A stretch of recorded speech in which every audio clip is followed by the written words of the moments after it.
ನಮಸ್ಕಾರಗಳು. ನಾನು ಜ್ಯೋತಿ ಭಟ್. ಜ್ಯೋತಿ ಭಟ್ಸ್ ಕಿಚನ್ ವ್ಲಾಗಿಗೆ ಸ್ವಾಗತ. ಇದು ನಮ್ಮ ಪ್ರವಾಸದ 2ನೇ ದಿನ. ನೋಡಿ ಎಷ್ಟೊಂದು ದನಕರುಗಳು, ಗೋಪಾಲನಿಗೆ ಪ್ರಿಯವಾದ ಗೋವುಗಳು ರಸ್ತೆಯಲ್ಲಿ ತಿರುಗಾಡುತ್ತಾ ಇದೆ. ನೇರವಾದ ರಸ್ತೆಯಲ್ಲಿ ಪ್ರಯಾಣ ಮಾಡುತ್ತಾ ಬಂದು ಬೆಟ್ಟದ ಬುಡಕ್ಕೆ ತಲುಪಿದ ನಮಗೆ ಕಂಡಿದ್ದು ಉದ್ದವಾದ ಸಾಲು. ಭಕ್ತಿ ಭಾವದಿಂದ ಬರುವ ಸಜ್ಜನರು ಸುಮಾರು ಸಾವಿರಾರು ಜನ ಪ್ರತಿದಿನ ಇಲ್ಲಿಗೆ ಭೇಟಿ ನೀಡುತ್ತಾ ಇರುತ್ತಾರೆ. ನೋಡಿ, ಇಲ್ಲಿ ನಾವು ಕರ್ನಾಟಕ ಗೌರ್ಮೆಂಟ್ ಕೊಡು ಮಾಡುವ ಒಂದು ಅವಕಾಶವನ್ನು ಬಳಸಿಕೊಂಡು ಟಿಕೆಟ್ ತೆಗೆದುಕೊಂಡು ನಾವು ಮೇಲೆ ಬಸ್ಸಿನಲ್ಲಿ ಹೋಗ್ತಾ ಇದ್ದೇವೆ.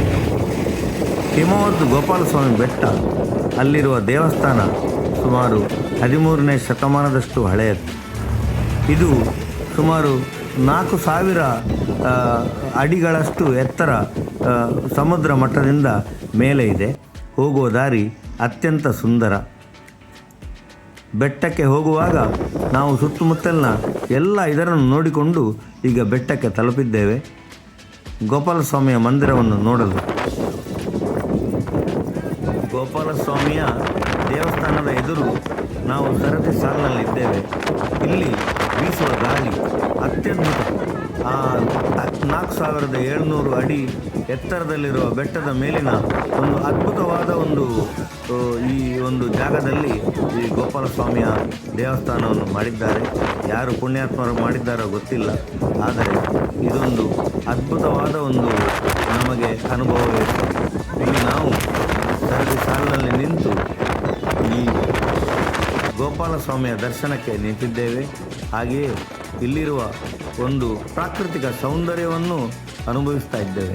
ಸುತ್ತಮುತ್ತಲೂ ಕಣ್ಣು ಎತ್ತರದಷ್ಟು ನೋಡದಷ್ಟು ಸಿಗದಷ್ಟು ಇರುವ ಒಂದು ಬೆಟ್ಟದ ಸಾಲುಗಳು, ಮೋಡಗಳು, ಹಿಮ ಆಚ್ಛಾದಿತವಾದ ಒಂದು ಸೌಂದರ್ಯ,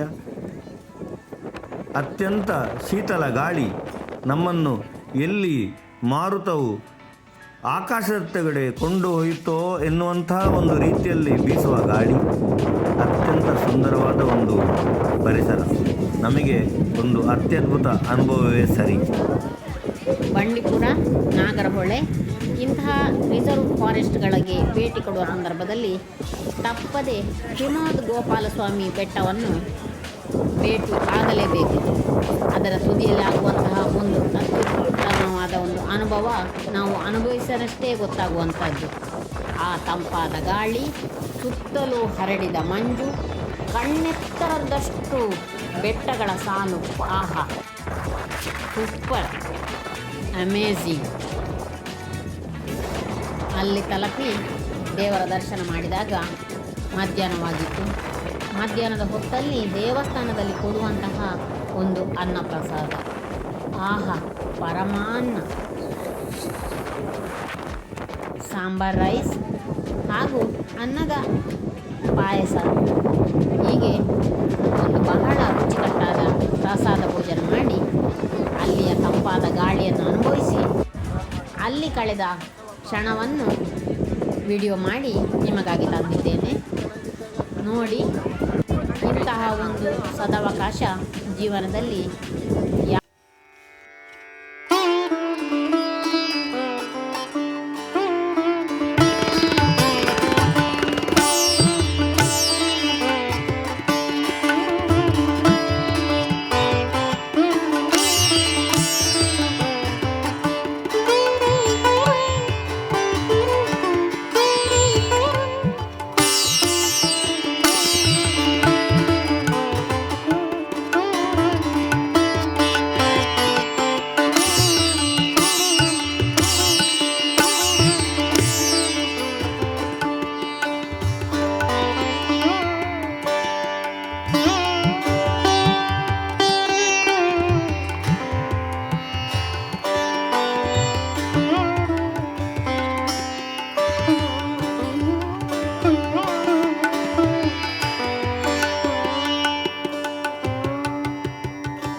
500 ಎಕರೆ ಜಾಗದಲ್ಲಿ ಮಧುಮಲೈ ಫಾರೆಸ್ಟ್ ಇದ್ದರೆ, ಇದರಿಂದ ನಂತರ ಕಬಿನಿ ಫಾರೆಸ್ಟ್ ನಮಗೆ ಸಿಗುತ್ತದೆ. ಅಲ್ಲಿ ಕಬಿನಿ ರಿವರ್ ಹರಿಯುತ್ತಾ ಇದ್ದಾಳೆ. ಹಾಗಾಗಿ ಅದರ ಒಂದು ಹಸಿರು ಇದಕ್ಕೆ ಕೂಡ ಸ್ವಲ್ಪ ಮಟ್ಟಿಗೆ ಅದು ಇಫೆಕ್ಟ್ ಆಗ್ತಾ ಇದೆ. ಹಾಗಾಗಿ ಇಲ್ಲಿ ಕೂಡ ಮುಖ್ಯವಾಗಿ ಟೈಗರ್ ಆ್ಯಂಡ್ ಲೆಪರ್ಡ್ಸ್. ಮಧುಮಲೈ ಫಾರೆಸ್ಟ್ನಲ್ಲಿ ಸುಮಾರು 200 ಚಿರತೆಗಳಿವೆ ಹಾಗೂ ಸುಮಾರು 100ಕ್ಕಿಂತ ಮಿಕ್ಕಿ ಹುಲಿಗಳಿವೆ. We have gone in to the Mudumalai forest reserve in the 4 o'clock in the evening. So this is a kind of different atmosphere. You can see the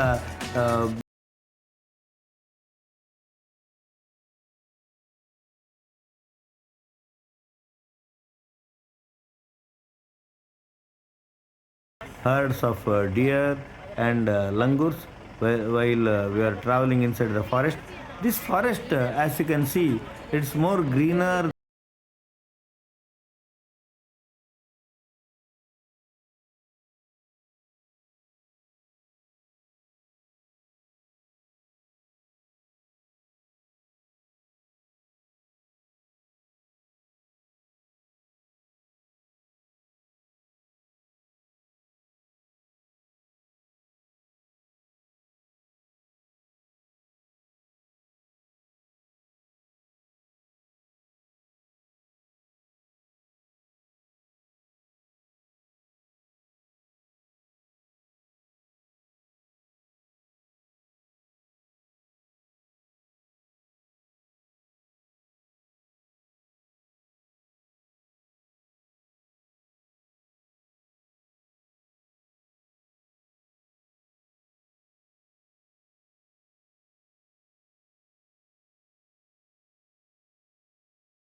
Deers, peacock and monkeys all around this area while we are feeding the elephants.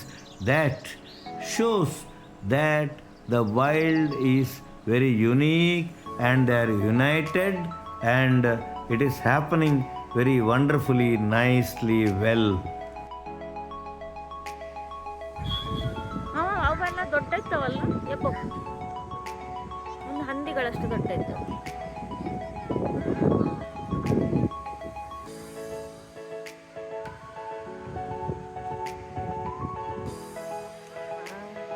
ಒಂತಾತು ಎಂತ ಇಷ್ಟು ಪ್ರಾಣಿ ಇಪ್ಪದೊಳಿ ಅಲ್ಲಿ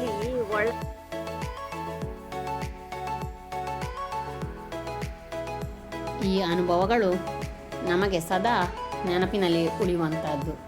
ಇಂಥ ಅನುಭವಗಳನ್ನು ನಿಮಗಾಗಿ video ಮಾಡಿ ತಂದಿದ್ದೇನೆ.